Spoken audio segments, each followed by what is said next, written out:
Tulungan mo po kami, Panginoon, lalo na sa pagbabahagi ng iyong salitang pag-iebanghelyo, Panginoon. Tulungan mo ang bawat isa sa amin. Nawa ang banal na Espiritu ang siya pong mag-convict sa amin na kung saan tulungan mo kami, Panginoon, na makasunod sa iyong pinag-uutos, na magbahagi, patuloy na magbahagi ng iyong salita, patuloy na magbasa at mag-aral ng iyong salita, Panginoon. Ihanda mo po ang bawat isa sa amin, Panginoon, sa pagpapalaganap ng iyong kaharian, kung saan mo kami dadalhin, Panginoon. Maraming salamat po. At sa oras na ito, nilalapit din po namin sa inyo ang aming bansa. Maraming mga kaguluhan, maraming naganap na sakuna, Panginoon. Dalayan ko na ikaw po ang magbigay ng proteksyon. Tulungan mo po ang lahat ng mga officers ng aming gobyerno, Panginoon. Dalayan ko, Panginoon, magmula sa presidente hanggang sa maliit na barangay. Patuloy mo pong pagpalain, Panginoon, at nawa gampanan nila ang kanilang mga tungkulid ng ayon sa iyong kalooban. Gamitin mo, Panginoon, ang mga mananampalataya na nagtatrabaho sa bawat gobyerno, Panginoon. Gamitin mo po sila na maghayag ng iyong salita. Para sa ganoon, Panginoon, ang iyong salita lamang, Panginoon, ang makakapagbigay ng kalayaan, ng kapayapaan at pagmamahalan sa bawat isa at pagtatagumpay ng aming bansa. Maraming salamat po. At sa oras na ito, muli po naming inilalapit sa inyo ang aming panambahan. Dalayan ko, Panginoon, ikaw po ang mangusap sa bawat isa sa amin. Dawa ang banal na Espiritu ang siya pong manguna sa aming mga puso at isipan. Tulungan mo kami na maunawaan po namin ang maahayag na iyong salita sa aming kalagitnaan. Ganon din ang mensahe mo sa amin, Panginoon.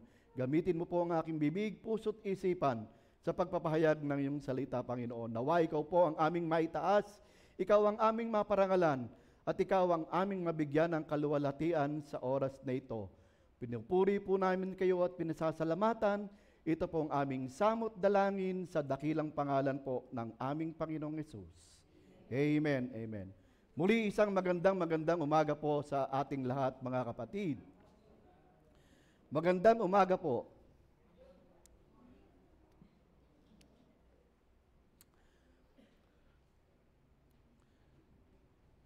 Nasaan na ba tayo? Ayun.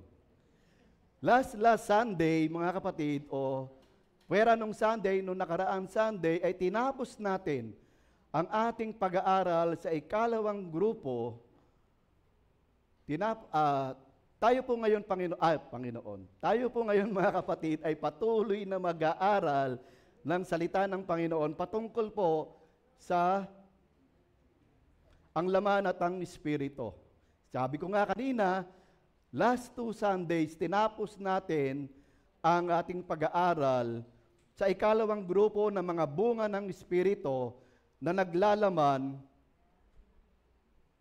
bunga ng Espiritu na naglalaman ng ating mga biyaya na nagtuturo sa ating atensyon sa ating kapwa.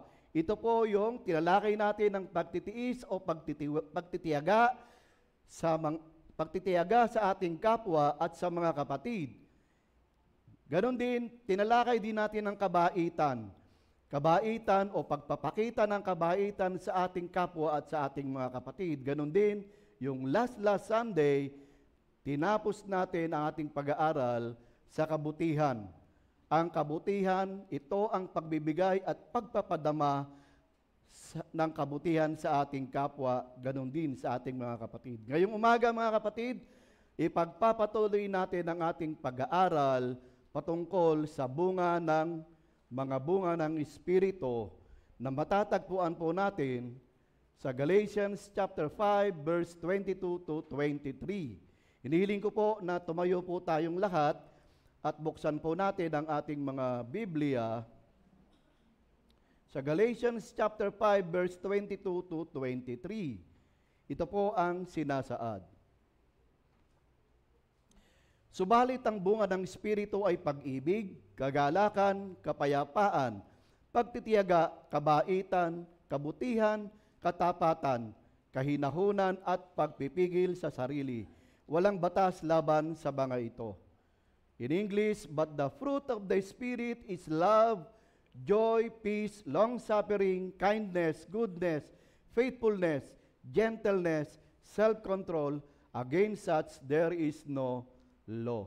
Purihin ang Diyos sa pagbasa ng kanyang salita. Maaari na po kayong maupo at samahan ninyo ako sa isang panalangin. Let us pray. O amang banal na manaming Diyos, sa manaming makapangyarihan sa lahat, Panginoon, maraming salamat pong muli sa pagkakataon na kami po ay magpapatuloy na mag-aral ng iyong salita. Dalangin ko, Panginoon, na ikaw po ang kumilos sa bawat isa sa amin. Nawa ang banal na Espiritu ang manguna po sa aming mga puso at isipan. Tulungan mo kami, Panginoon, na maunawaan po namin ang aming pag-aaralan sa umagang ito. Nawa ikaw po ang aming maparangalan. Ikaw po ang mangusap sa bawat isa sa amin. Gamitin mo po ang aking bibig, puso at isipan nang sa gayon, Panginoon, ay maayos na maihayag ang iyong salita at ang iyong mensahe sa bawat isa. Tulungan mo kami, Panginoon, na ang aming maririnig ay hindi manatiling marinig lang namin.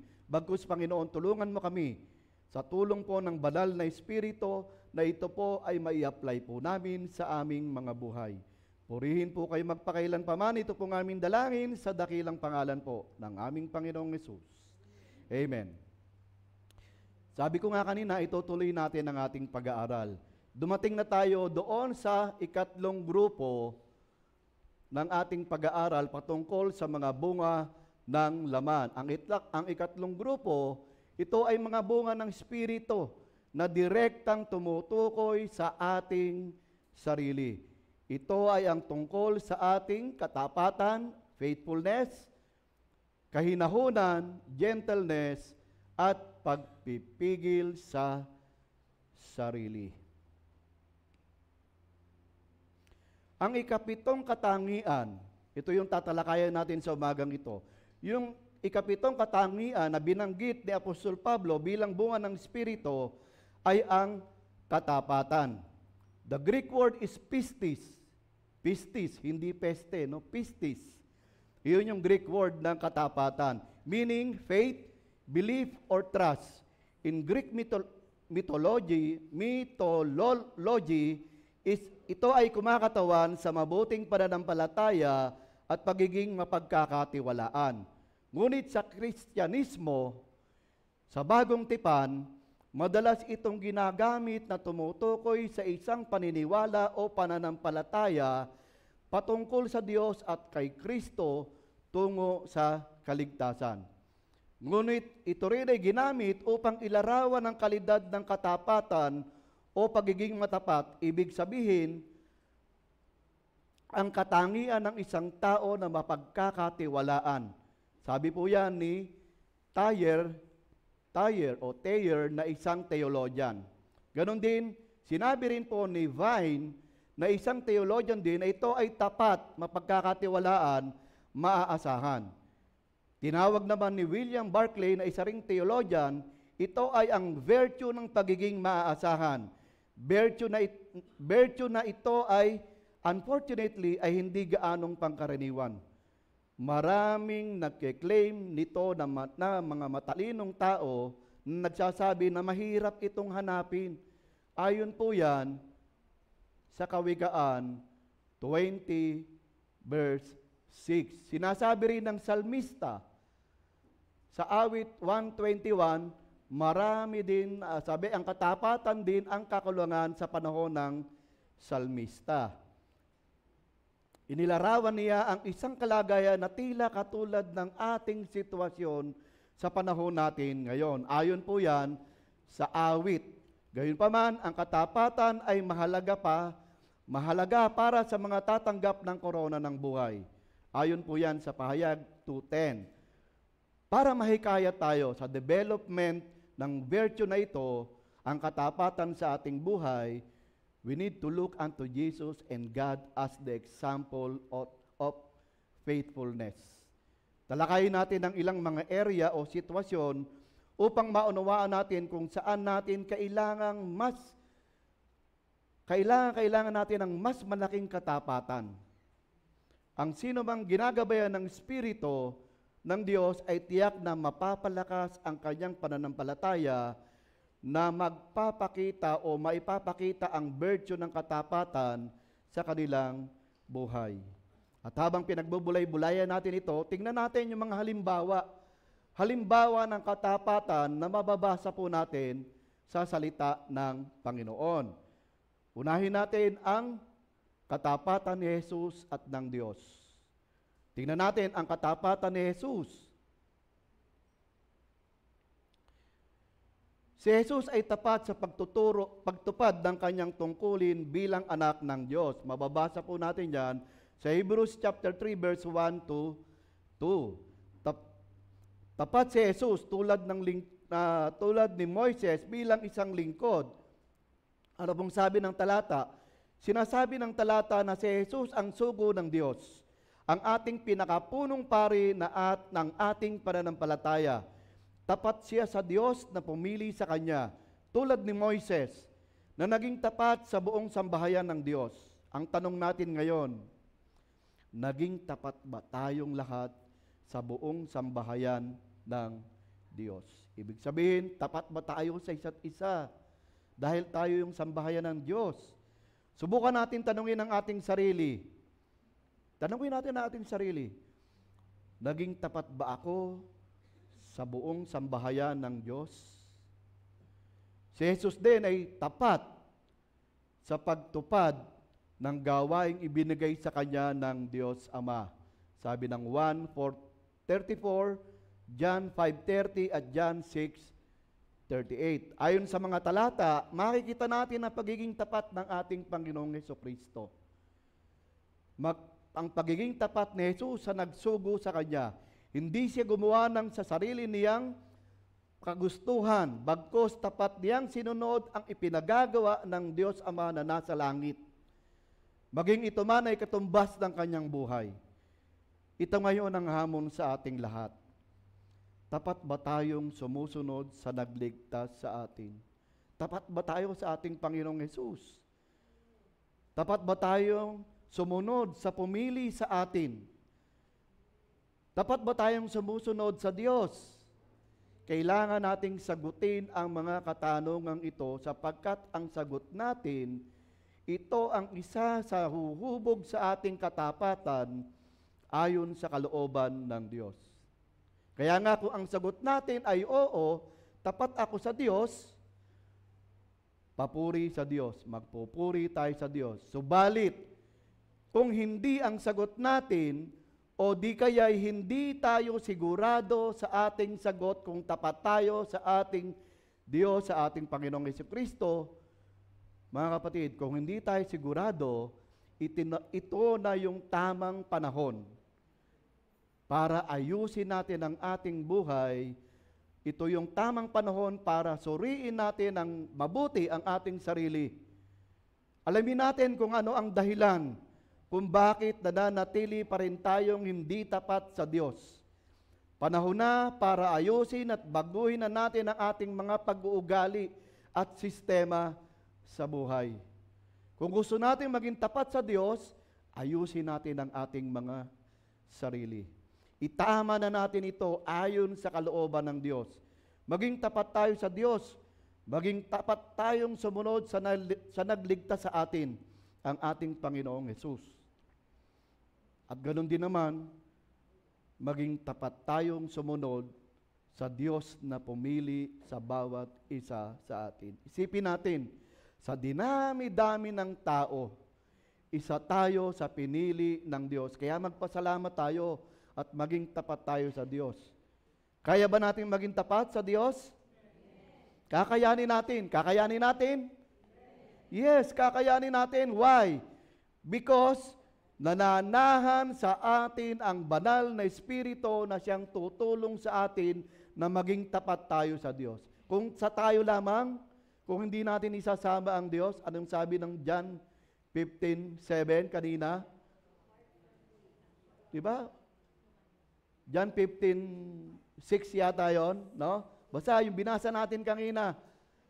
Kung malayo tayo sa Diyos, wala tayong magagawa. Apart from God, we can do nothing. Kaya kailangan ayusin natin ang ating sarili. Maging tapat tayo sa Diyos. Tandaan natin, ang banal na Espiritu ay nasa sa atin. Sino yung tumanggap sa Panginoong Hesus? Sino yung sumampalataya sa Panginoong Hesus? Taas ang kamay. Kung kayo ay tumanggap sa Panginoong Hesus, sumampalataya sa Panginoong Hesus, ang banal na Espiritu ay nasa sa atin. Ang problema lang, hindi natin siya pinapansin. Hindi man lang natin siya napapasalamatan. Tandaan natin, siya yung tumutulong sa atin sa pakikipag-usap natin sa Diyos. Siya yung ating gabay. Siya yung ating palaging nagpapaalala sa atin, huwag mong gawin yan, ito ang gawin mo.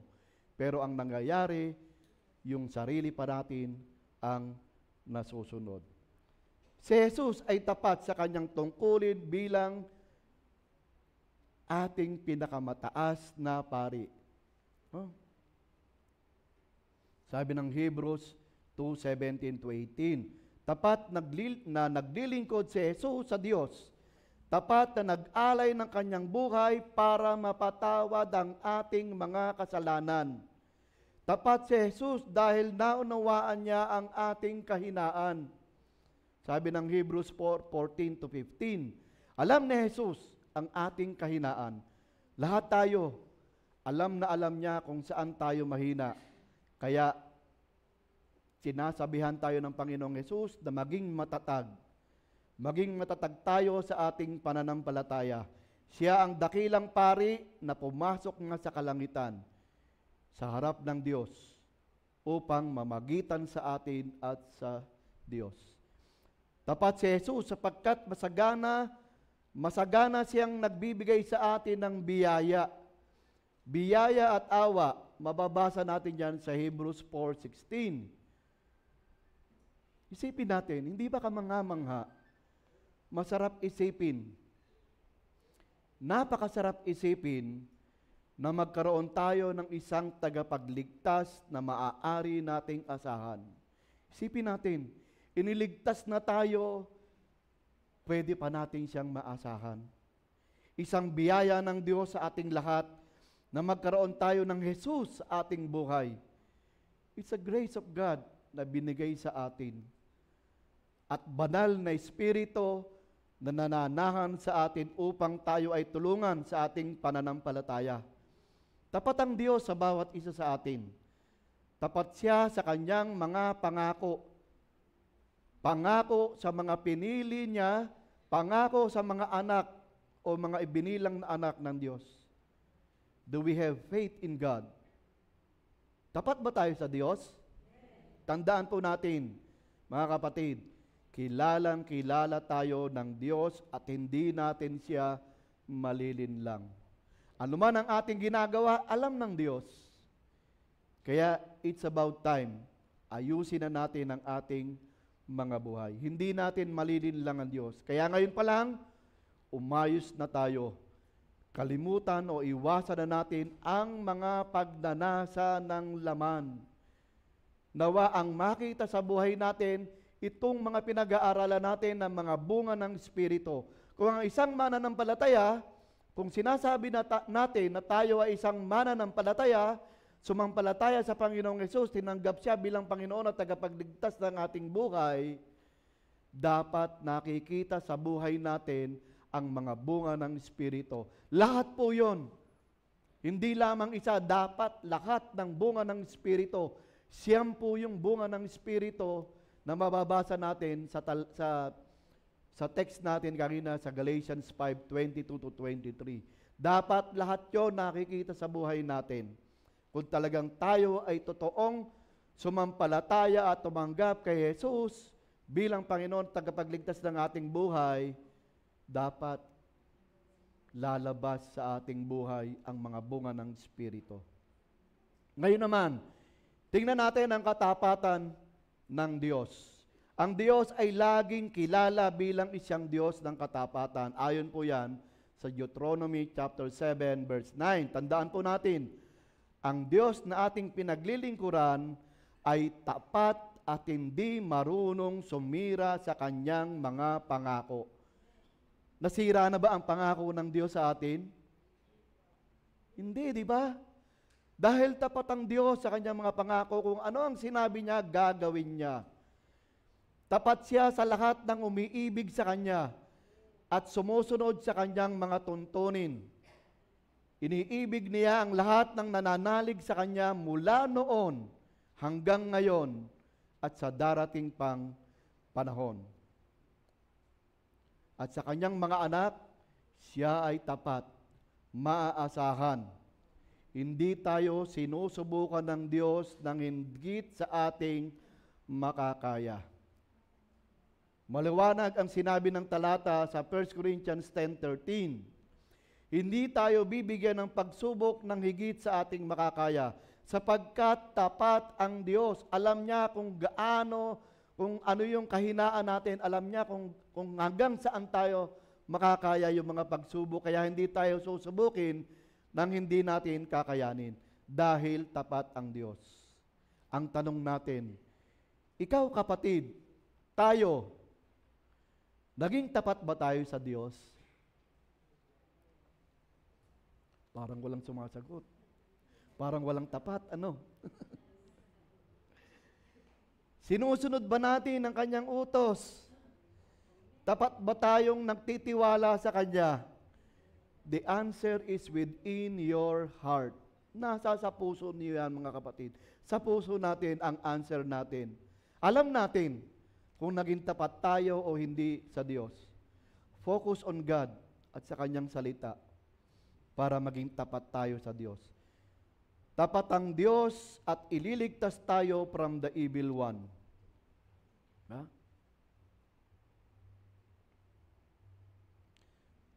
Ba't tayo napunta sa second? Balik tayo, balik. Tapat ang Diyos at ililigtas tayo from the evil one. 2 Thessalonians chapter 3. Nawala.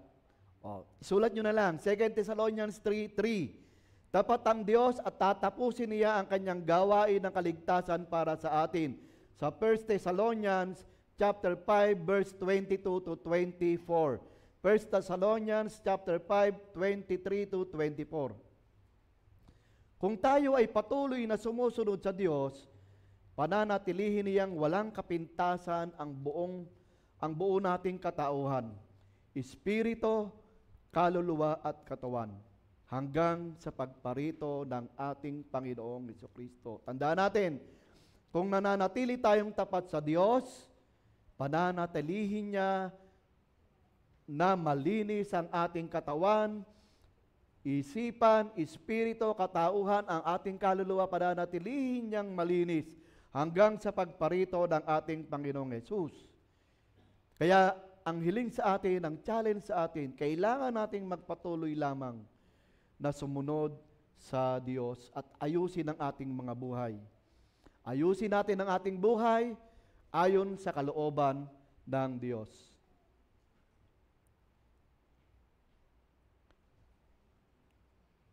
Tingnan naman natin ngayon yung mga areas kung saan kailangan nating nahigit ng katapatan.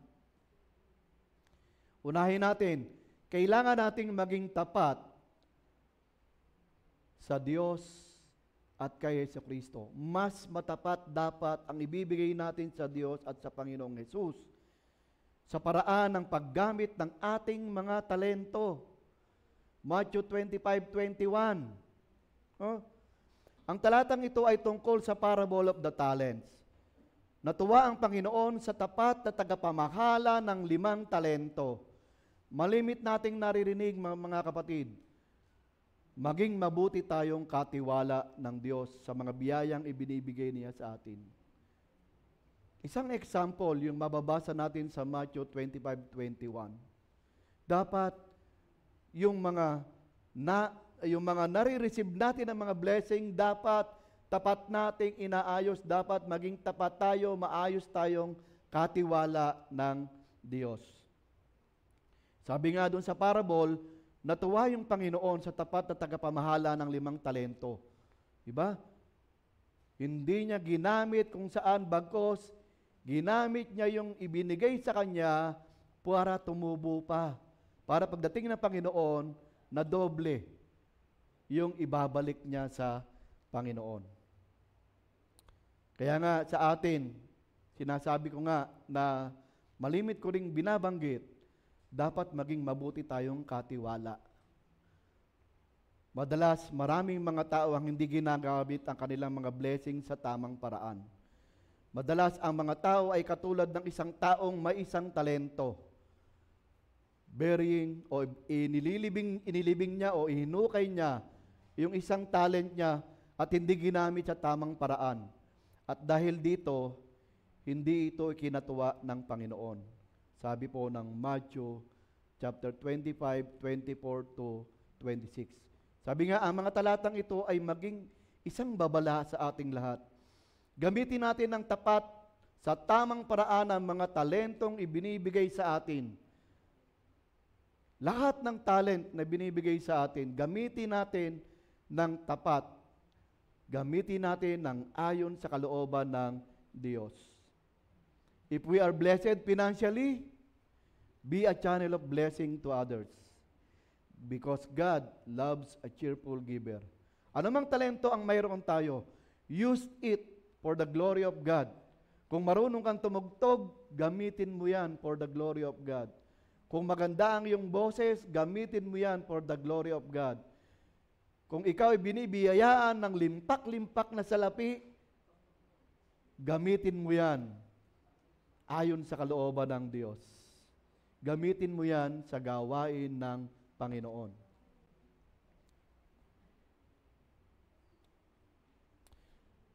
Sabi nga natin kanina, yung may isang talento ay hindi ginamit sa tamang paraan.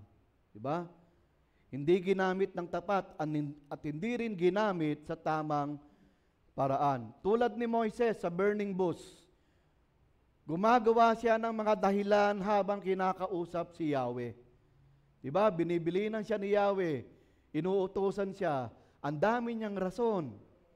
Ngunit sa bawat dahilan na binabanggit ni Moises, may paraan ng Diyos upang siya ay tulungan na maging tapat. Tayo, katulad din ni Moises. Kung sinasabihan tayo, kapatid, kailangan natin ng mga volunteers. At aayaw-ayaw pa natin, tandaan natin, kung ikukumit natin ang ating buhay, na mag-volunteers tayo sa gawain ng Panginoon, tapat ang Diyos. Hindi tayo pababayaan, hindi tayo iiwan. Siya yung tutulong sa atin para maging tapat tayo sa Kanya. Kailangan lang nating magpasakop. Ang problema kasi sa atin, ayaw nating magpasakop. Inuuna natin yung sarili nating kagustuhan. Ayaw nating mainitan sa gitna ng arawan. Pag meron tayong mga tracts distribution, kayo na lang. Flawless ang aking kutis. Baka masunog sa initan. Tandaan natin mga kapatid, hindi tayo pababayaan ng Diyos. At yung flawless na katawan natin, mabubulok din yan. Mabubulok din yan. Papalitan yan ng katawang hindi nabubulok. Lalo na kung tayo ay tutupad, magiging tapat sa Panginoon, lalo na sa pagbabahagi ng Kanyang salita, sa pagbabahagi ng Ebanghelyo ni Jesus. Kailangan natin maging tapat sa Diyos at kay Kristo. Magsimula tayo sa pagiging tapat sa maliit na bagay. Tulad ng inilarawan sa komento ni Jesus sa Lucas chapter 16, verse 10. Sinabi ni Jesus, ang mapagkakatiwalaan sa maliit na bagay ay mapagkakatiwalaan din sa malaking bagay. Kailangan nating maging tapat sa Panginoong Diyos. Sumunod tayo sa utos at maging mabuting katiwala tayo sa mga biyayang ipinagkakaloob ng Diyos sa atin. Recharge muna tayo.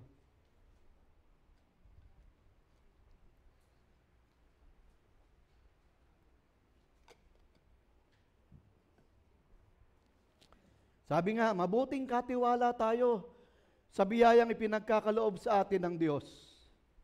Bakit ko po nasasabi ito? Nabanggit ko na ito dati. Ako po mismo, ang pamilya po namin mismo, ang nakaranas ng katapatan ng Diyos.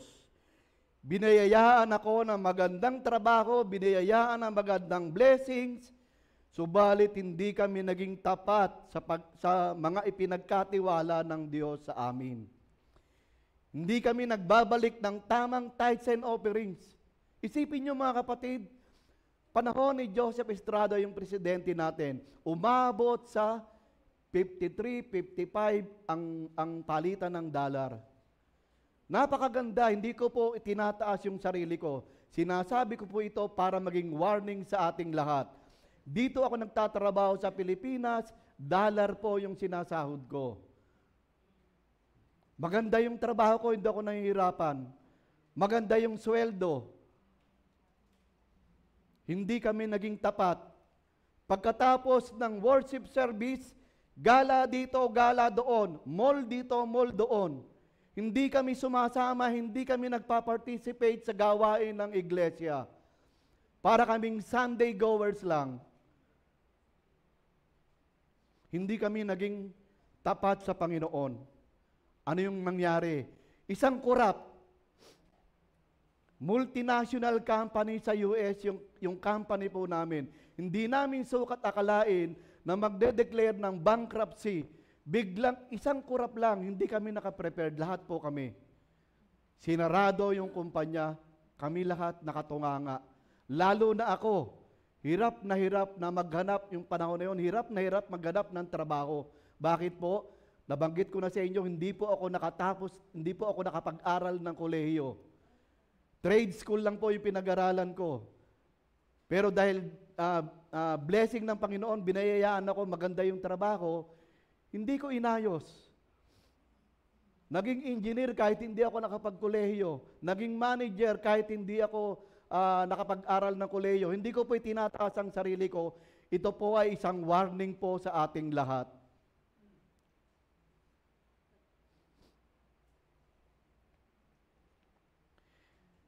Nung nawalan ako ng trabaho, siyempre maghahanap ka ng trabaho, meron kang pinag-aaral na anak. Nag-apply ako ng as engineer o as manager, disqualified. Dahil hindi daw ako graduate. Nag-apply ako ng technician, dahil technical po ako. Nag-apply ako ng technician, disqualified. Bakit? Dahil ang position ko daw po ay engineer na o manager na. Kaya hindi daw ako pwede. Sabi ko, saan ako lulugar? Kaya napakahirap po yung time na yon. Napakahirap. Doon ipinadama ng Diyos ang kanyang katapatan. Sumunod ka lang sa Kanya, hindi Kanya iiwan, hindi Kanya pababayaan. Nakabangon. Nung pagbangon, inayos po ang pagbabalik ng biyaya na ibinigay sa Panginoon. Hindi man katulad dati yung aming buhay, pero masaya kami kahit kokonti lang ang aming natatanggap. Ganun po katapat ang Diyos sa atin. Kaya it's a warning mga kapatid, ayusin natin ang ating buhay. Kung meron kang magandang trabaho ngayon, kung meron kang maayos na talento, gamitin mo yan. Ayon sa kalooban ng Diyos, gamitin mo yan sa gawain ng Panginoon. Kung hindi natin gagamitin yan, katulad ng nangyari sa akin, isang pitik lang. Wag nating antayin na mangyari sa inyo yung nangyari sa akin. Kaya maging tapat. Maging tapat na yun, Maging tapat tayo sa Diyos. Kaya nga, sabi nga, kung hindi tayo mapagkakatiwalaan sa maliit na bagay, paano pa kaya tayo pagtitiwalaan sa malaking bagay? Baka kaya konti lang yung nare-receive natin na blessing dahil alam ng Diyos, hindi pa tayo handa, hindi pa tayo mapagkakatiwalaan sa maliit na bagay. Mga kapatid, God loves a cheerful giver. Ayusin natin ang ating buhay at magtiwala tayo sa Diyos na tapat sa atin. Magtiwala tayo sa Diyos na tapat sa mga anak niya. Magtiwala tayo sa Panginoong Yesus na nagbigay sa atin ng kaligtasan. Maaasahan ba tayo na maging tapat sa Diyos at sa Panginoong Hesus? Parang walang maaasahan, ano? Maaasahan ba tayo na maging tapat sa Diyos at sa Panginoong Hesus? Purihin ang Diyos. Ganon din naman, kailangan din nating maging tapat. Kailangan nating maging tapat sa ating iglesia, sa Lord's Epistle Baptist Church.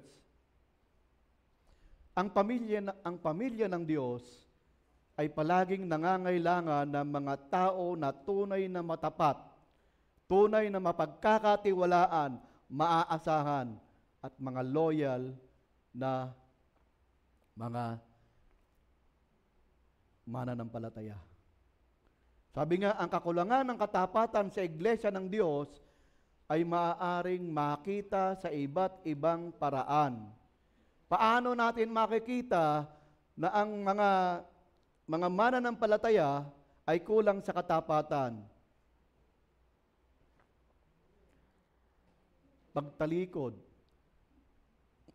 Pagtalikod sa pagkakaroon ng sama-samang pagtitipon. Diba?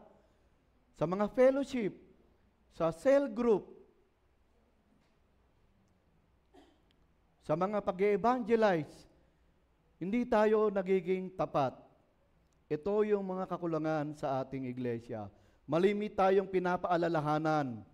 Huwag nating kaligtaan ang pagdalo sa mga fellowship, cell group, at mga katulad nito. Why? Bakit kailangan natin na dumalo sa mga pagtitipon na ito? Importante po ito sa ating buhay. Sa buhay natin bilang mga Kristiyano. Isa po ito sa pwedeng makapag-develop sa atin, pwedeng makatulong sa paglago nating espiritual. Diba? Sa baptismen lamang po. Pag meron kami mga cell group, pag meron kami mga fellowship, doon namin nakikita. Minsan meron kaming maliit na problema na halos hindi na kami makagalaw, pero doon sa fellowship, sa mga testimony ng mga kapatiran, nakikita namin, nakakahiya sa Diyos. Ang liit-liit ng problema ka kumpara sa kapatid na napakalaki ng problema pero nakangiti, nagtitiwala sa Diyos, nagiging tapat sa Diyos. Samantalang ako, ang liit ng problema ko, hindi ako naging tapat sa Diyos. Doon po namin, maganda po ang mga fellowship, mga cell group. Marami po tayong matututunan. Makakatulong po ito sa ating paglagong espiritual. Kaya, huwag nating kalilimutan na dumalo. Ano pa? Kulang ng pakikilahok sa buhay pampamilya o gawain ng iglesia. We are neglecting our opportunities to learn and grow together in God's Word.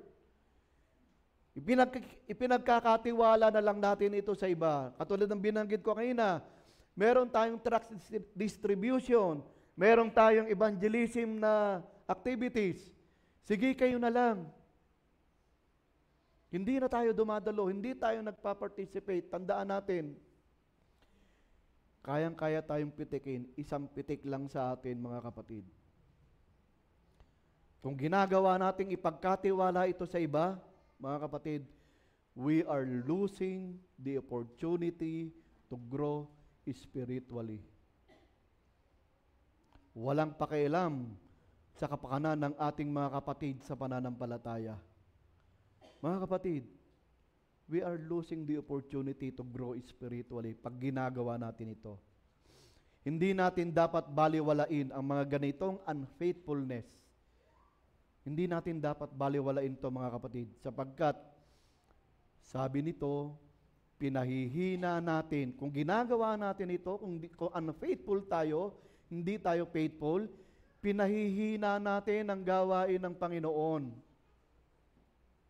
Sabi ng Kawikaan 18:9, ang taong batugan ay sinsama ng taong mapanira. At sa Mateo 12:30, ang hindi panig sa akin ay laban sa akin, at ang hindi ko kasamang mag-ipon ay nagkakalat.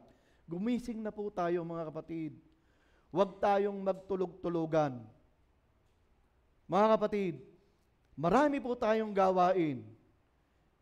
Every Sunday, 1 o'clock, pupunta tayo sa Mahada.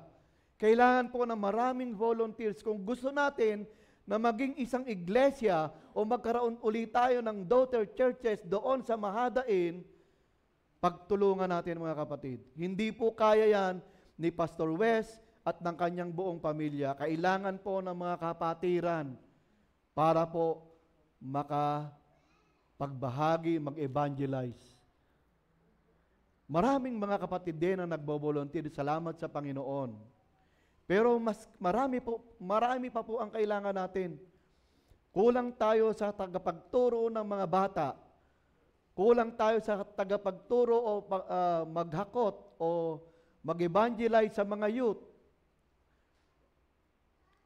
Pero ang mga kapatid natin na mga senior na, marami po silang napupuntahan, nakakapag-evangelize. Kung kaya ng mga senior natin, kaya din ng youth natin. Ba? Mga young adult, kaya din natin. Amen? Kakayanin natin. Dahil hindi tayo pababayaan ng Diyos sapagkat tapat ang Diyos sa bawat isa sa atin. Kailangan natin na maging faithful. Kailangan natin maging faithful sa ating iglesia. Tanungin natin ang ating sarili. Lagi nating tatanungin ang sarili natin. Kung ang lahat ay katulad ko, ano kaya ang iglesia namin ngayon? Halimbawa, kung tapat tayo, o ang lahat ng mga kapatiran ay katulad ko na tapat, magandang maganda, mayabong na mayabong ang ating iglesia. Kung ako naman ay hindi tapat, at katulad din ng mga kapatiran na hindi tapat, ano kaya ang mangyayari sa atin? Baka unti-unti nang mamatay ang ating iglesia. Kapag hindi tayo naging tapat, magkakaroon kaya ng mga guro para sa Sunday school ng ating mga anak.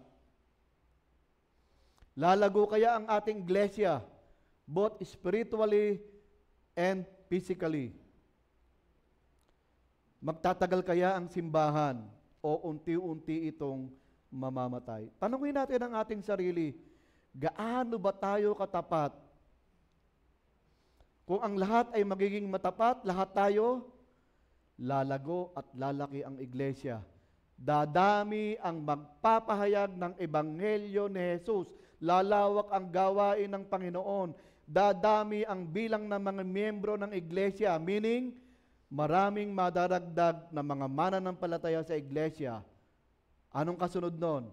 Lalaki ang tithes and offerings natin upang mas marami pang gawain ang ma-produce ng iglesia. And eventually, ito yung pinakamaganda. Dadami ang mga mananampalataya na magpapasalamat at magpupuri sa Diyos. Ganon din naman, dadami ang ating daughter churches na ito yung ating command ng Panginoon sa atin. Ikalat ang ebanghelyo ng Panginoong Hesus. Ibahagi ang salita ng Panginoon. Lahat tayo, walang exempted. Kailangan ng simbahan ay mas maraming faithful na mananampalataya. Kapwa bata man o matanda. Faithful ba tayo sa ating Panginoong Diyos? O, kayo ang makakasagot niyan. Yung tanong na yan, hindi lamang sa inyo, ganon din sa akin yan. Sasagutin natin yan sa loob ng ating puso. Faithful ba tayo sa Panginoong Diyos? Faithful ba tayo sa ating iglesia? It is a challenge to all of us. Number 3, kailangan din nating maging tapat sa ating pamilya.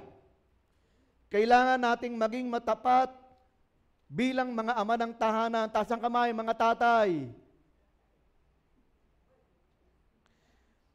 Kailangan nating maging tapat sa pagtupad ng ating espiritual na tungkulin sa ating pamilya. Sabi po yan ng Ephesians chapter 6 verse 4. Kailangan din ng ina na kailangan maging tapat sa pagtupad ng kanilang mga responsibilidad sa pamilya. Titus 2, 3, and 4. Suma total, mga kapatid, Ang mga talatang ito ay pinapakita sa atin kung paano tayo maging matapat sa pagtupad ng ating tungkulin sa ating mga anak. Ang mga tatay at nanay ay kailangang hubugin. Tandaan natin, tatay at nanay, kailangang hubugin ang ating mga anak sa tamang pamumuhay ayon sa kalooban ng Diyos. Siyempre, ang mga asawa ay kailangan maging tapat sa isa't isa sa kanilang mga tungkulin.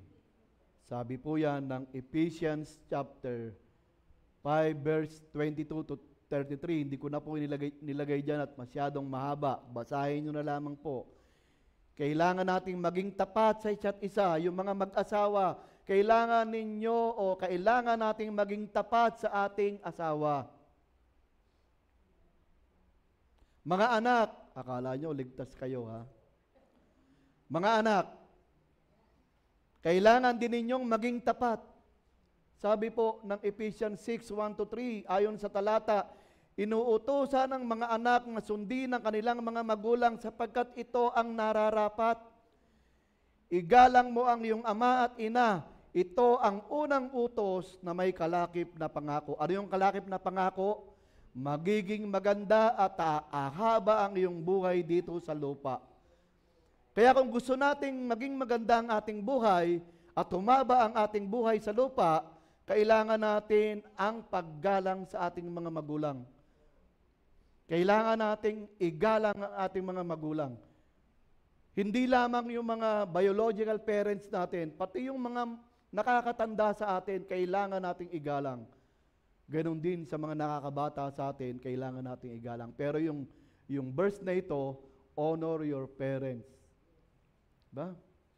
Tandaan po natin, totoo po ang pangako ng Diyos. Bakit ko po nasabi? Nangyari po sa buhay ko yan. Hindi po sa pagtataas ng bangko uulitin ko, gumalang po ako sa aking mga magulang. Pangarap ko nung maliit ako, pasensya na po,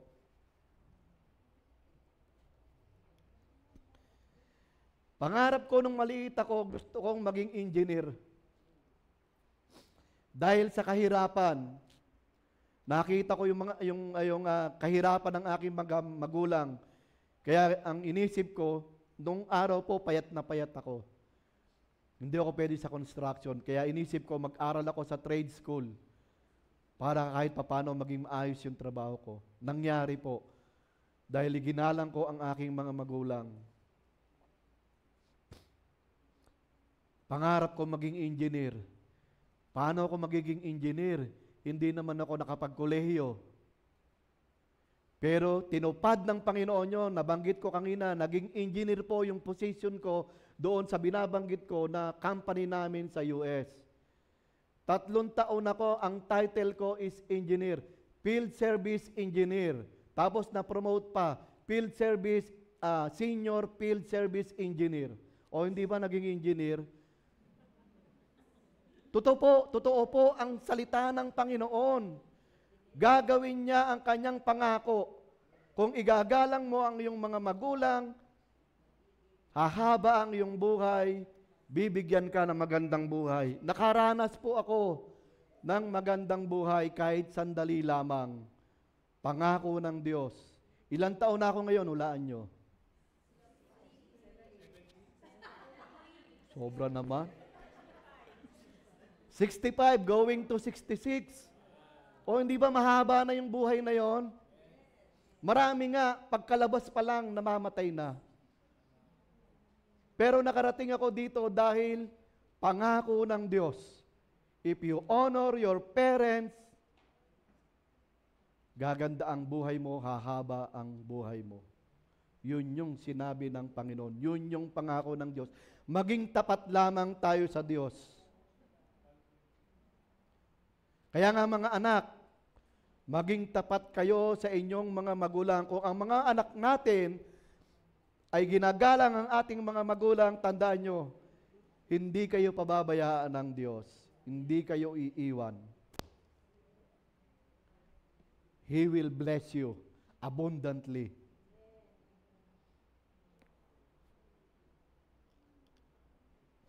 Kaya nga, mga anak, sundin natin ang ating mga magulang. Igalang natin ang ating ama at ina. Ito nga yung unang utos. Ito lamang yung utos ng Diyos na may kalakip na pangako.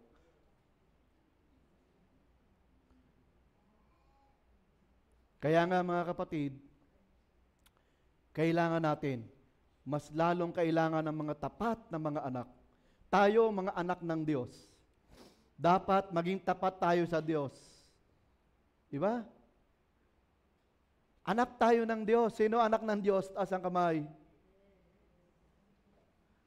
Kung sinasabi natin anak tayo ng Diyos, kailangan nating maging tapat. Sinabi po ng Ephesians 6:1-3, honor your parents. Di ba parents natin?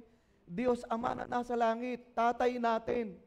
Anak tayo ng Diyos, ibinilang tayong anak ng Diyos nang tayo ay sumampalataya sa Panginoong Yesus. Kaya kailangan maging tapat tayo sa Diyos. And finally, malapit na matapos. Finally, kailangan din nating maging tapat sa ating sarili. We need to be faithful sa ating sarili. Why? Kasi kung hindi tayo magiging tapat sa ating sarili, we are harming ourselves. Ipinapahamak natin ang ating sarili. Ito ang maglalayo sa atin sa Diyos dahil palagi nating susundin ang pagnanasa ng laman. Kung tapat tayo sa ating sarili, bibigyan natin ng prioridad ang Diyos. Dahil ito ang ginagawa ng mga tapat na mananampalataya. Inuuna ang Diyos bago ang sarili. Sabi nga, ang mga tapat sa kanilang sarili, pati na rin sa Diyos, ay pangangalagaan ng Panginoon, sapagkat pinananatili ng Panginoon ang tapat sa Kanya. Ayon po yan sa awit 31-33. Ang mga tapat sa Diyos ay Kanyang iniingatan, ngunit ang palaloy pinaparusahan ng angkop sa kanilang kasalanan. Sabi nga, ang pagpapala ng Panginoon sa isang matapat na tao will abound with blessing. Sabi po ng Proverbs 28:20. A faithful man shall abound with blessings, but that maketh haste to be rich shall not be innocent. Kailangan ng bawat isa sa ating sarili na maging matapat. Kaya ba natin maging matapat? Sa ating sarili, sa ating iglesia, sa Panginoong Diyos at sa ating Panginoong Yesus. We need to be faithful sapagkat ito ay isang bunga ng Espiritu na mayroon ng isang mananampalataya. Kailangan makita ito sa ating buhay. Naway napagpala po tayo ng salita ng Diyos at ng mensahe sa umagang ito. Lahat po ng papuri ay sa Diyos. Sa atin pong pagwawakas. Ayon kay William Barclay, isang theologian, ang salitang katapatan ay binigyang diin sa ganitong paraan.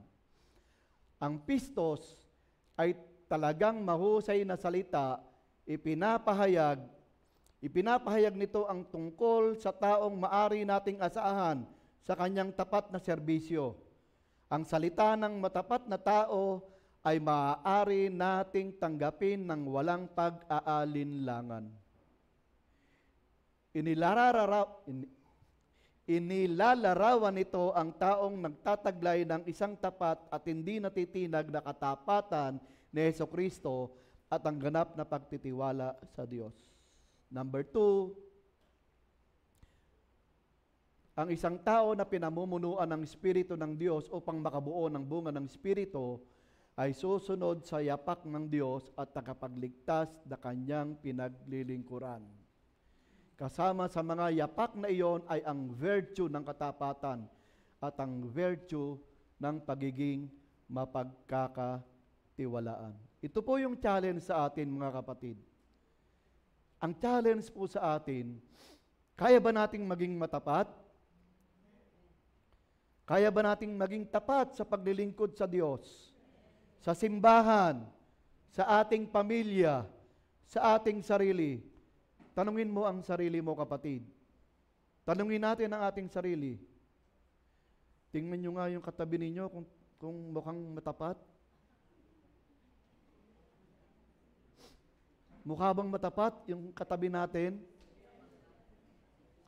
Yes, mukhang matapat. Why? Mananampalataya yan, katulad natin. Mga kapatid yan sa pananampalataya. Kaya makikita sa buhay natin ang pagiging matapat. Kailangan nating maging tapat sa Diyos. Sa ating simbahan, kailangan nating maging tapat. Ang challenge sa atin, sa ating simbahan, naibibigay ko ba ng tama ang aking tithes and offerings? O bigo ako sa pagsunod sa pagbabalik ng kaloob ng Diyos? Nakakapag-volunteer ba ako sa mga gawain ng iglesia? Mga kapatid, kailangan po nating suportahan ang bawat isa. Kailangan po nating suportahan ang ating iglesia. Ito po ay isang responsibilidad ng isang mananampalataya. Tapat ba tayo sa ating sarili? Nagbabasa ba tayo ng salita ng Panginoon? Nag-aaral ba tayo ng salita ng Panginoon? Kailangan maging tapat tayo para tayo ay makausad, lumago sa ating spiritual na buhay. Nakakadalo ba tayo sa fellowship at cell group?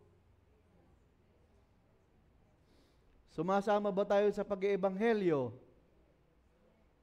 Mga kapatid, ang mga katanungan ito ng katapatan, ito ay makakatulong sa atin sa paglago natin sa ating spiritual na buhay. Makakatulong po ito kung ito po ay seseryosohin natin. Kung seseryosohin natin ang mga pinag-aaralan natin, i-apply natin sa ating buhay, makakatulong ito sa paglago nating spiritual. Pero kung babaliwalain natin ito, 50 taon na tayo, 50 years old na tayo, para pa rin tayong baby. No? Tandaan natin, life is a choice. Choice natin yan. Kung susunod tayo o magiging tapat tayo sa Diyos. Meron tayong free will. Diba? Pero ang sabi ng Panginoon, sumunod ka sa aking mga utos. Mga kapatid, it's about time. Evaluate natin ang ating sarili. Tingnan natin, tanungin natin ang ating sarili. Ano ba yung mga pagkukulang ko na ako ay hindi nagiging tapat sa Diyos, sa iglesia, sa aking pamilya, sa aking sarili? Tanungin natin ating sarili. Evaluate ourselves, mga kapatid. Tanungin natin. Tayo lamang sa ating sarili ang makakasagot ng mga katanungang ito. All glory to God. Sa Diyos po lahat ng papuri. Tayo po ngayon ay dadako na sa ating pagsasalo-salo sa banal na hapunan. Hiniling ko po na tumayo po tayong lahat.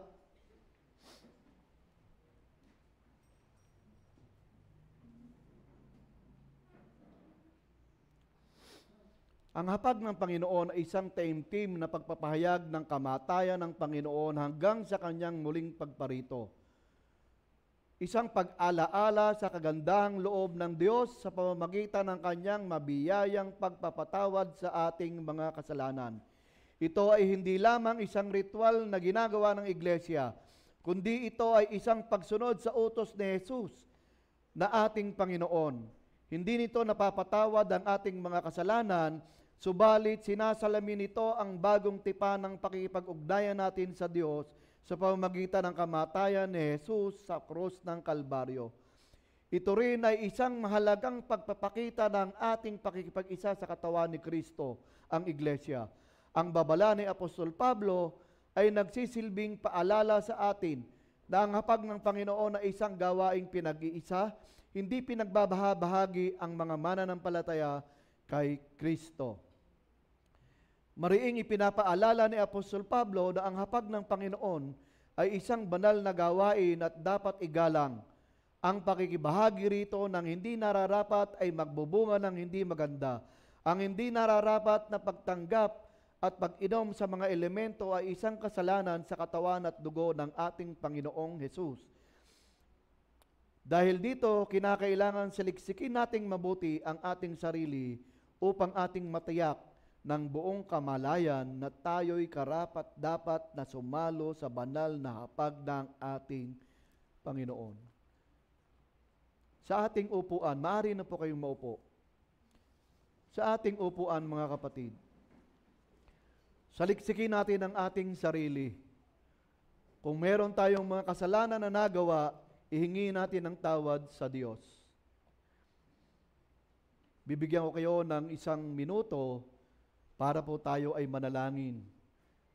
Manalangin tayo, humingi tayo ng tawad sa Panginoon. Let us pray.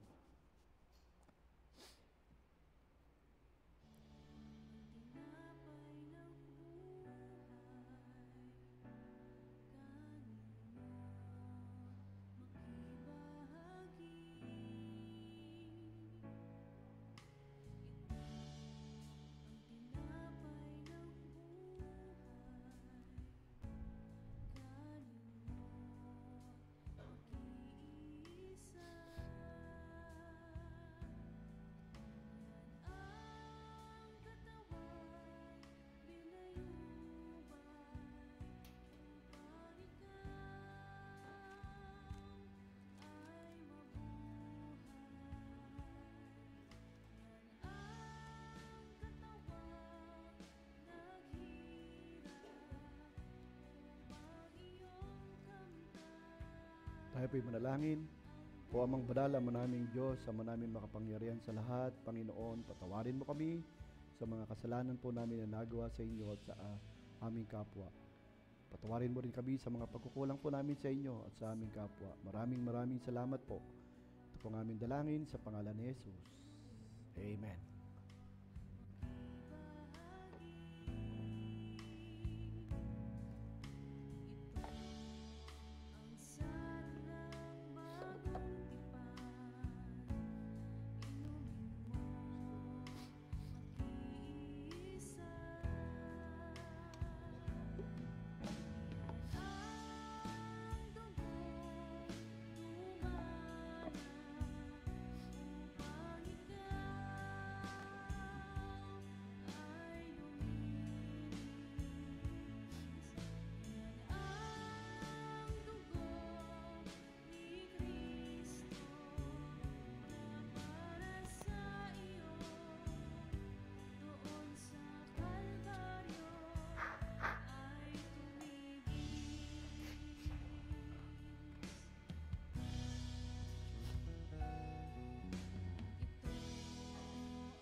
Nihiling ko po na tumayo po tayong lahat.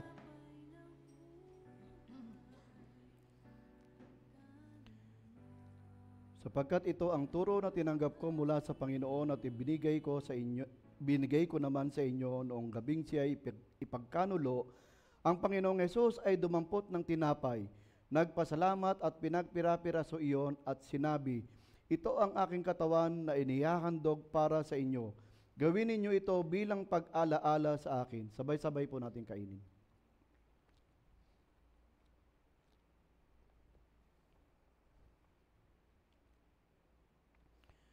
Matapos maghapunan, dumampot din siya ng kopa at sinabi, ang kopang ito ang bagong tipan na pinagtitibay ng aking dugo.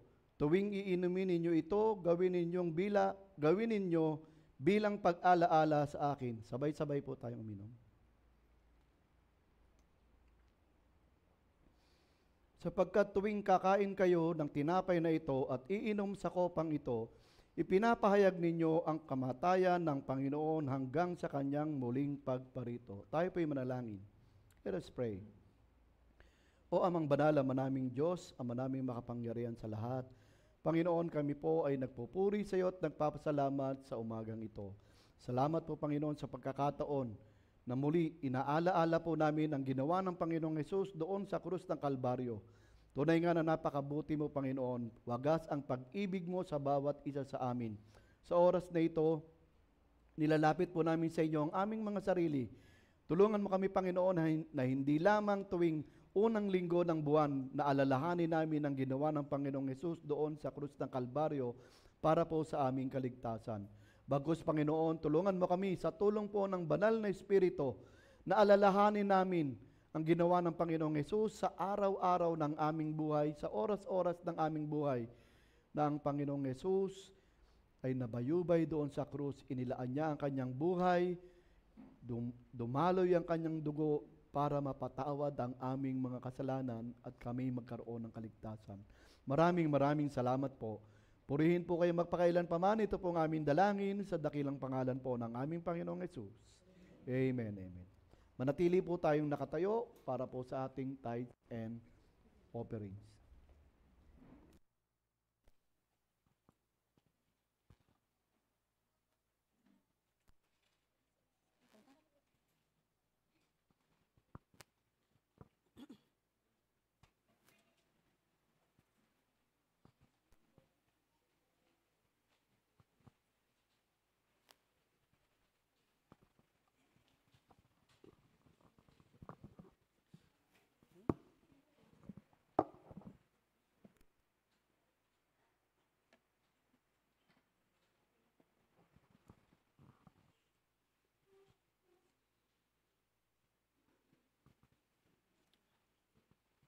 Magandang umaga po. Buksan po natin ang ating Biblia sa 2 Corinthians 9, 6 to 8. 2 Corinthians 9, 6 to 8. Ito po ang sinasaad.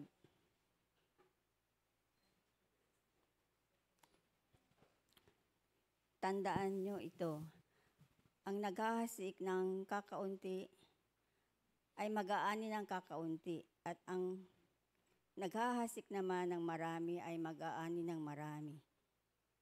Ang bawat isa ay dapat magbigay ayon sa sariling pasya, maluwag sa loob at di napipilitan lamang, sapagkat ang ibig ng Diyos ay kusang pagkakaloob.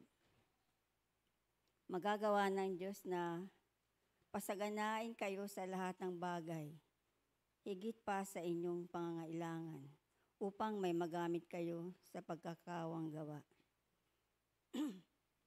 Tayo po ay manalangin.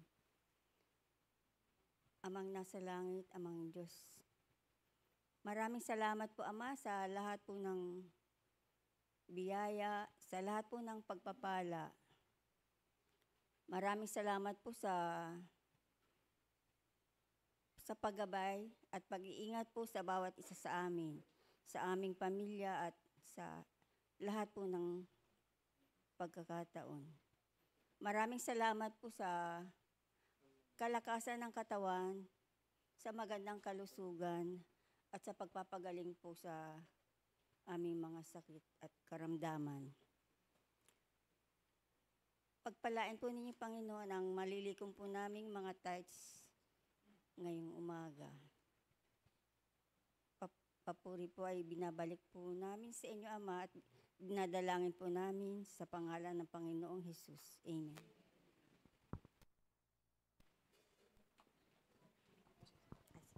Manatili po tayong nakatayo para sa ating closing song.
Tayo po manalangin. Amang banal at Diyos na makapangyarihan sa lahat, maraming salamat po sa inyo sa araw na ito na binigay niyo po sa amin. Salamat po sa katagumpayan po ng inyong gawain at patuloy na kami nagpapasalamat dahil patuloy niyo po kaming binibigyan ng inyong mga salita na nagpapalakas po sa bawat isa sa amin. Patuloy niyo pong palaguin sa aming pong mga puso, sa aming mga isipan ng katapatan po ng bawat isa para po sa aming paglago at paglakad sa ibabaw ng mundong ito na kayo po ang aming maitaas, kayo po ang aming mapapurihan at madakila, mahal na Panginoon, sapagkat kayo po ay Diyos na buhay, Diyos na makapangyarihan sa lahat, Diyos ng mga Diyos at Hari ng mga Hari. Kaya maraming salamat po sa patuloy ninyong paggagabay sa bawat isa, higit lalo sa aming pong spiritual na buhay, aming paglago bilang mananampalataya, mahal na Panginoon. At ganoon din po sa aming pong pansamantalang paghihiwalay, aming dalangin ng gabay, patubay po ng inyong banal na Espiritu. At sa aming pag-uwi ay meron po aming kagalakan na daladala sa aming pong mga puso dahil po sa aming pagpupuri at pagsamba sa inyo, Ama. Maraming salamat po, mahal na Panginoon. Lahat po ng ito ay aming nilalapit, dinadalangin sa matamis na pangalan po ng aming Panginoong Hesukristo. Amen. Amen.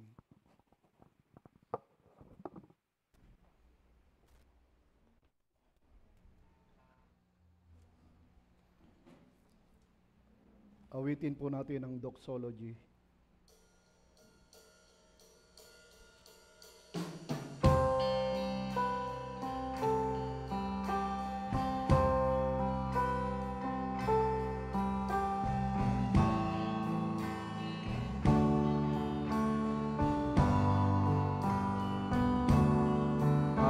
The Lord Almighty,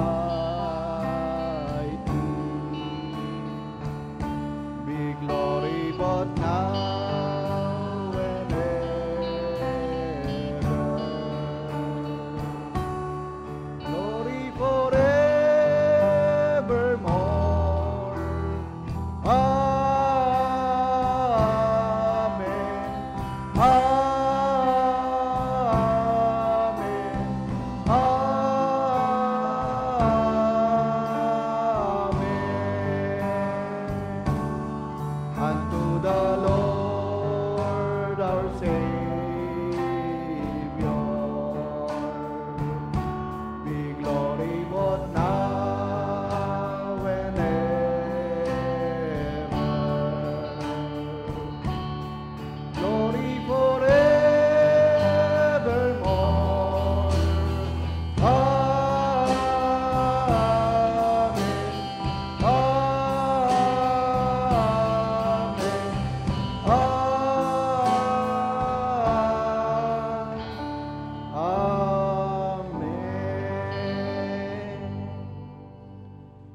Sumayin yung lahat ang kagandahang loob ng Panginoong Hesukristo at ang pag-ibig ng Diyos at ang pakikisama ng Espiritu Santo.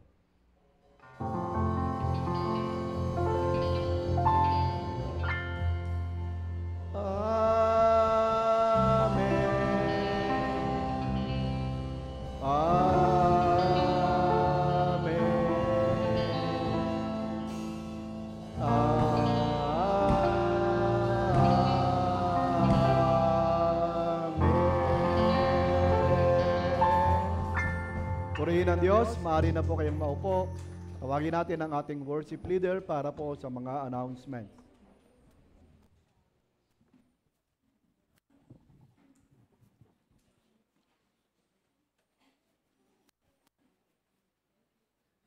Magandang umaga po sa ating lahat. Good morning. Okay po, mabuti ang Diyos. Naantay nyo talaga yon, di ba? At sa lahat ng pagkakataon, yan, tatandaan natin lagi yon. Mabuti ang Diyos sa lahat ng pagkakataon. Amen? Amen. Sa ating pong announcements. Ayan, welcome to our first time guest. First time nga ba? Hindi na, no? Di ba? So, they also have visited us for mga ilang pagdating sa mga gawain po ng mga So kasama po natin sa umaga ito si Mark Joseph Ilumin at Joanne Joy Falcutela. Okay. Yan tayo po. Ayan, yan po sila. Sila po ay representative po ng Sumabka Young Adult. Yan, tama no? Ayan. Mamaya po may pagkakataon sila na umakyat dito at sila po ay mag-a-announce ng something para sa ating pong mga YA, Youth and YA. Ayan. Sa ating pong attendance, meron po tayong 86 na nandito ngayon.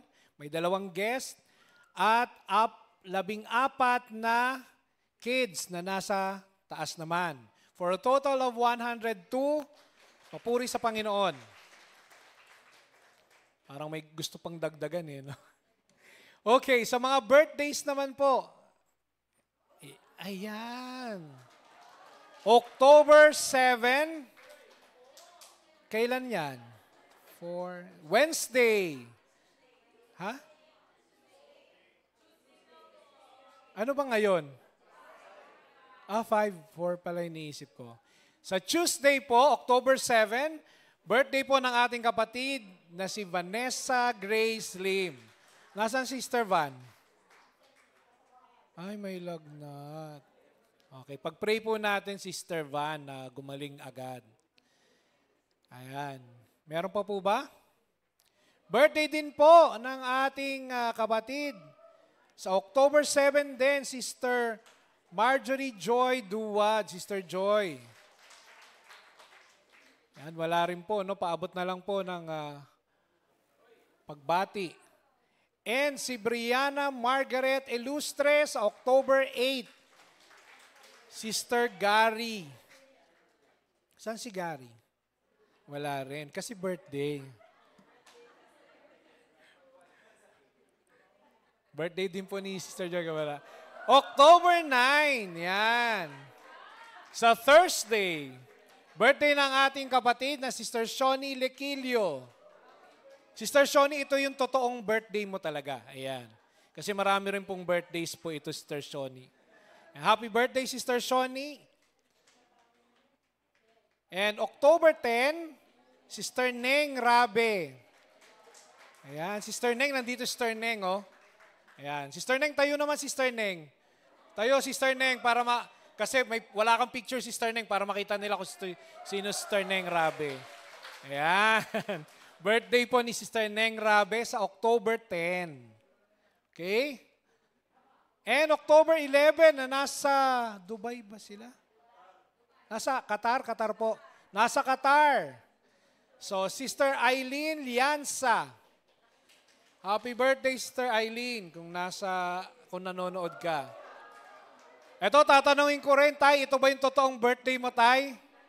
Ito talaga. October 11, birthday po ng ating tatay, Tatay Roger Coloma. Tay, ilang taon na po kayo? Alam ko po ang taon niyan. 84. Yan. Pero 83 pa lang po siya ngayon. Sa October 11 pa po siya mag-84. Ayan. Ang pinakamatanda, tama po ba, Tay? Okay, happy anniversary. Yan, Brother Bong and Sister Aida David. Brother Bong na nasa Zamboanga at Sister Aida na nasa Vietnam. But September 28, hindi lang po nabate. Tama ba? October 6 po pala yun. Okay, sorry po. October 6, anniversary po ni Brother Bong, Sister Aida David. And for our next Sunday's participants, worship leader po natin, Pastor Wesley Lim. Yan. Wesley ba? Pastor West, yan. Offertory leader and prayer, Sister Josie Ilustre. And closing prayer po natin for next Sunday is Brother Joyce Antonia. Marshal po natin, Brother Maria Dao. And ating pong mga usherettes po and greeters po natin, Sister Betty Rosel and Sister Brenda Papa na magkatabi ngayon dito sa harapan. Ang presider po natin sa Wednesday, wala po ngayon dito si Brother Del Mbing. Pabanggit na lang po.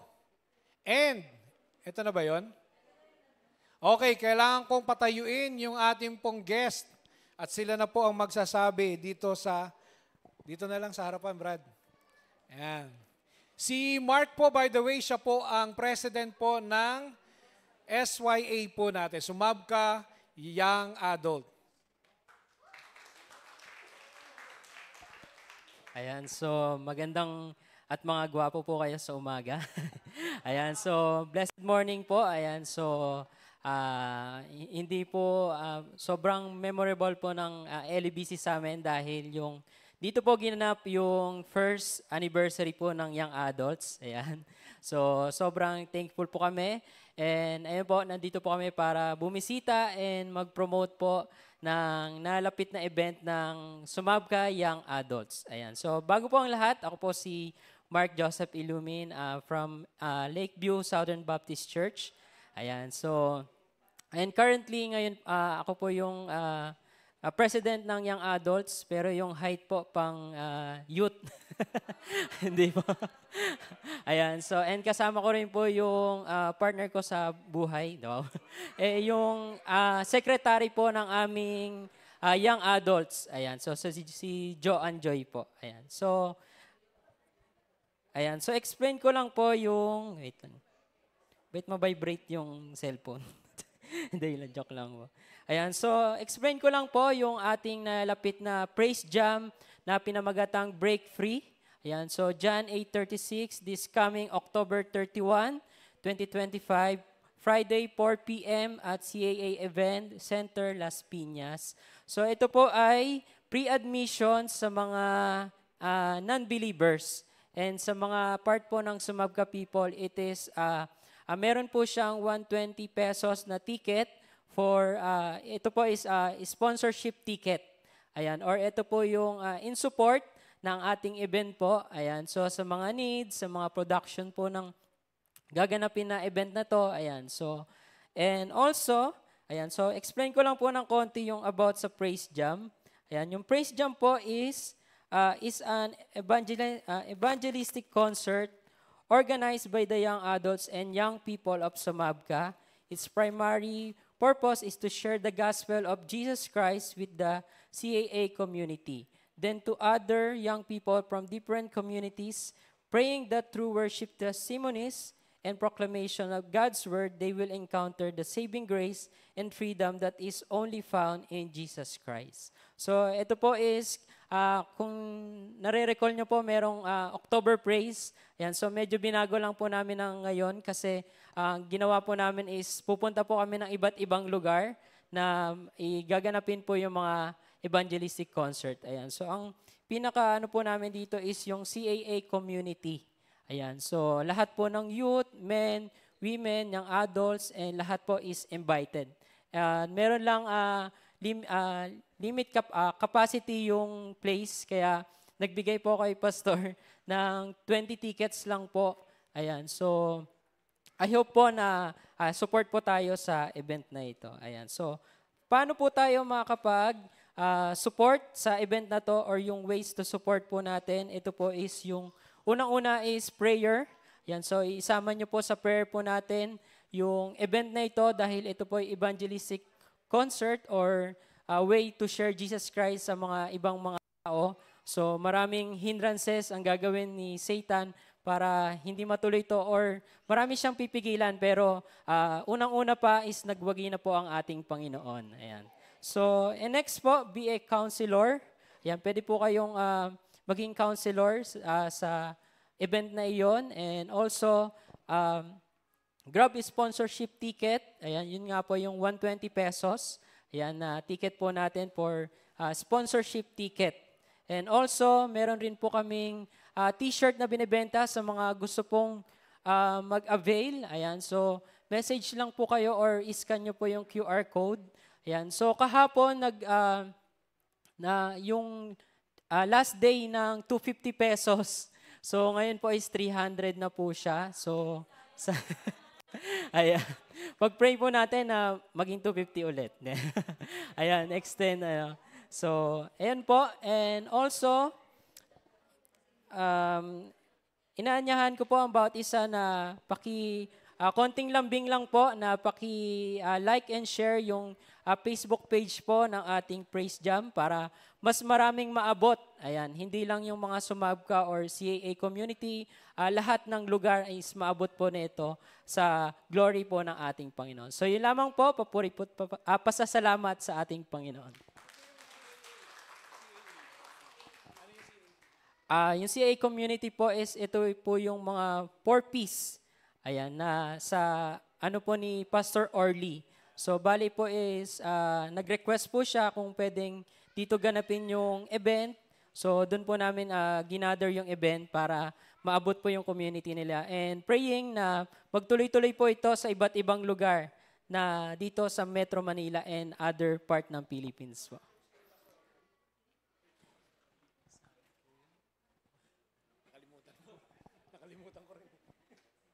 Okay, yan po, no? By the way, yung binabanggit po ni si Pastor Orly, siya po ay isa rin po sa BOT po ng Sumabka.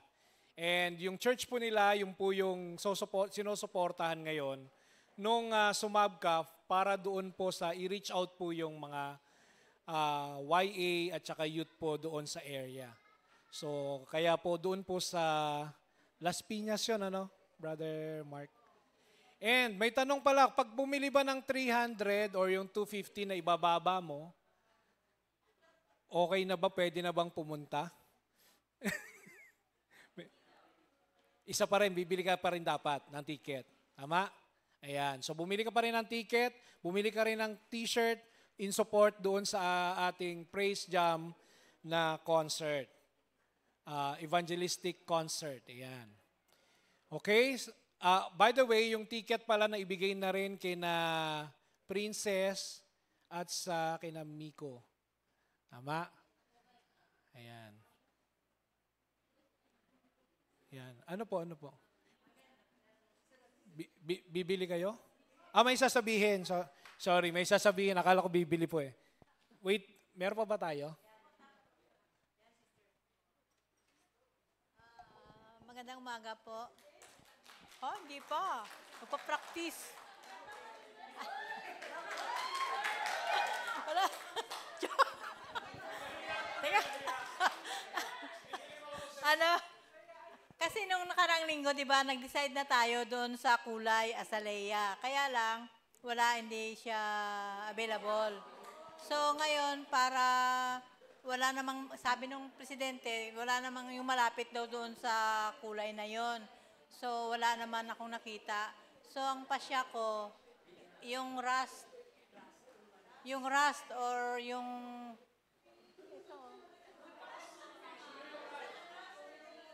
Kulay Kalawang. Kinakalawang na. Ha? Grabe naman.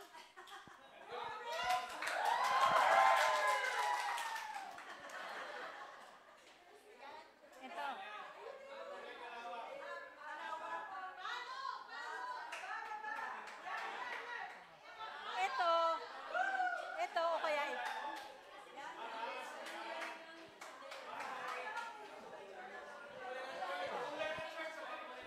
Kulay Kalawang yan. Ha? O yun. So yun na lang, para ma-finalize natin ngayon, tsaka kung yung mga gustong magbayad sa akin ay bibigay. Tsaka yung sizes, babaguhin din kasi malaki naman pala siya. Small nilagay ko. So yun lang po. Dapat ma-finalize natin kasi parang malapit nang gagamitin. Salamat po. Yun po yung binabanggit po ni Sister Betty, tsaka yung sa baptismen, kailangan po, kung gusto ninyo na hanggang November 8, kailangan nyo, di ba? So dapat, as soon as possible, makapagbayad na po tayo para maipagawa na po natin. No? Kasi bibilin pa po yan nung gagawa. So, ulitin ko po ang bibilin lang po natin yung t-shirt. Yung embroidery o yung burda, libre po yon. So, mura na po yon. May nag-sponsor po para po dun sa embroidery. Yung mismong gagawa ang nag-sponsor. So, kung gusto nating makuha ng November 8, bago kayo global prayer ba yon? November 8, World Day of Prayer, gagamitin nyo, di ba? So as soon as possible, makumpleto na po ninyo yung bayad para maibigay na po natin dun sa gagawa para makabili na sila at maumpisahan ng gawin. Kasi buburdahan pa po yun kasi. Okay na po yung program dun sa burda, nakita ko na po dun sa So maganda po.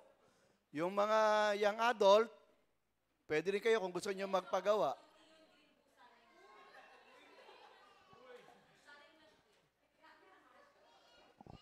So ayan po yung sa mga baptismen na wala pa pong sukat, pakibigay na lang po kay Brother Resty.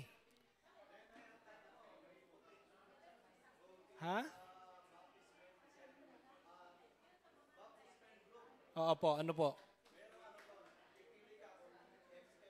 Hindi, kaya nga po, pero pwede na po nating diretso kasi marami na po ang nakapagbayad, baka meron pa po sa inyo na hindi pa nakakapag lapit lang po kay Brother Resty para po ibigay na po yung 200 po yon bawat t-shirt po.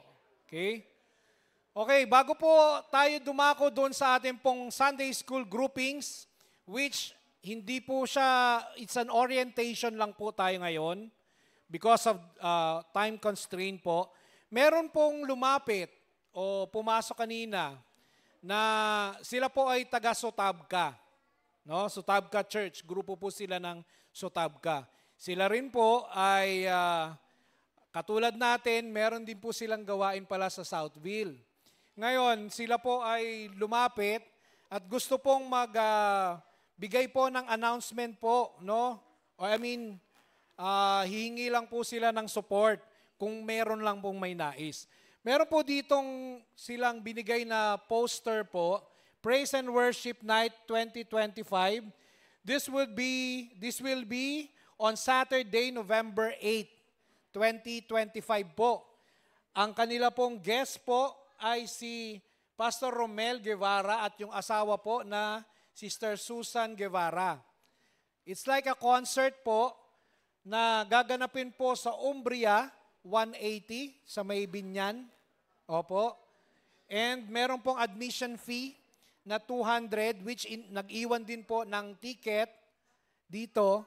Kung may nais po na umattend po nitong sort of a concert po ng hosted by their church. By the way, ang church po nila, Southside Baptist Missionary Church, located po sa Macaria dito, sa may Macaria.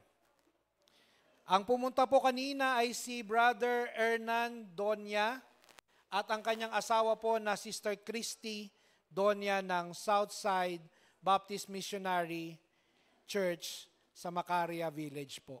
Okay? Kung nais nyo po na kumuha po or manood po, pwede po, nasa akin po yung ticket po, 200 pesos lang po. Okay po? Promise po sa kanila. Sila po ay umalis na, by the way. Hindi ko alam, walang binanggit. Pero pwede kong i-follow up. Okay? So, sa may nais po, November 8 po ito, Saturday, 4 p.m. 4 p.m. Okay? Sige po, ito naman po yung ating pong groupings.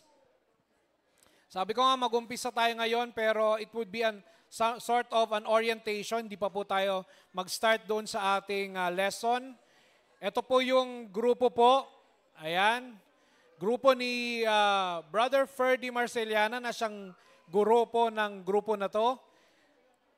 Pakitignan na lang po ang mga pangalan ninyo.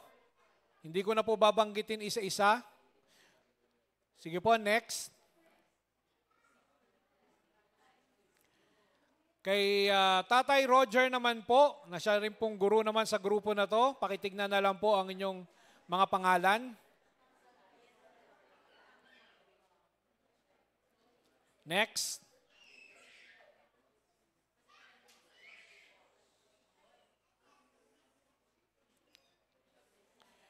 Kay Pastor Wes Lim, siya rin po ang guro naman dito sa grupo na to.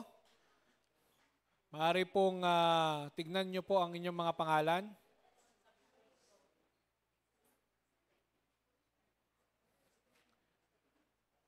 Kay Brother Edgar Andaya, na siya naman pong teacher po sa grupo po na to.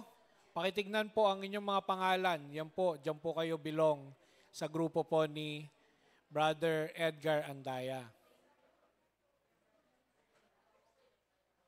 And next, sa grupo po naman po, pakitignan na lang po ang pangalan nyo. Yung Mike T po dyan, si Mike Tike po yan, ano? Hindi po yan si Mike Chongson din, no? Ayan. Okay?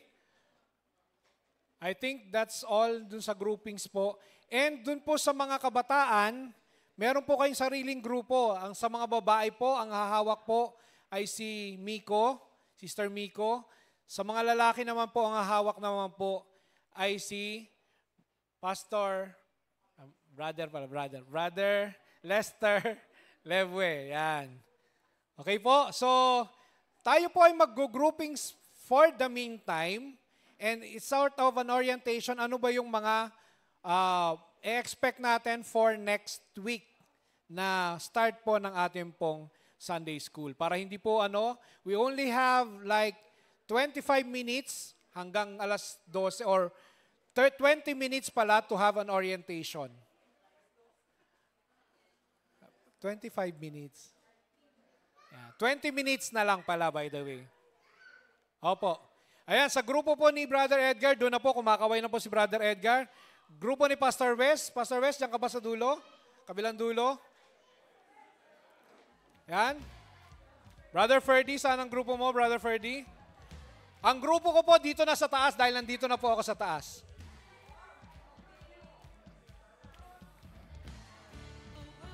And ang youth, dyan na ba kayo?